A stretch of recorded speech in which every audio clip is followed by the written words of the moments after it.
বারাসাতে আয়োজিত হলো 25তম all Bengal first aid competition. আয়োজক সেন্ট জনস অ্যাম্বুলেন্স বারাসাত শাখা। পশ্চিমবঙ্গের বিভিন্ন জেলা থেকে 170 জন প্রতিযোগী অংশগ্রহণ করেন। প্রসঙ্গত, বিগত 2 দশক ধরে এটিই পশ্চিমবঙ্গের একমাত্র রাজ্যভিত্তিক প্রতিযোগিতা।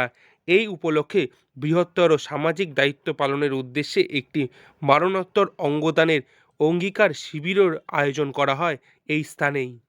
পশ্চিমবঙ্গে বারাসাত সেন্ট জন অ্যাম্বুলেন্সের আয়োজিত এই যে সারা বাংলা ফার্স্ট এড কম্পিটিশন, এটা একমাত্র পশ্চিমবাংলার এই মুহূর্তে একমাত্র কম্পিটিশন 25 বছর ধরে চলছে। সেন্ট জন অ্যাম্বুলেন্স অ্যাসোসিয়েশন এবং ব্রিগেড একটা সমাজসেবামূলক কাজ দীর্ঘ বহু বছর ধরে চালিয়ে আসছে গোটা দেশ জুড়ে, বিশ্ব জুড়ে। হ্যাঁ, এবং সেই সঙ্গে এবছর বারাসাত সামাজিক সেবা প্রতিষ্ঠান, যেটা হচ্ছে অঙ্গদান আন্দোলনে গোটা ভারত জুড়েই একটা বড় মাপের কাজ করে চলেছে, তাদের সঙ্গে যৌথ উদ্যোগে মরণোত্তর অঙ্গদানের অঙ্গীকারের ব্যবস্থাও করা হয়েছে। এই সবটা মিলিয়ে এইবারের এই যে 25তম all Bengal first aid competition, এটা নতুন মাত্রা অর্জন করেছে।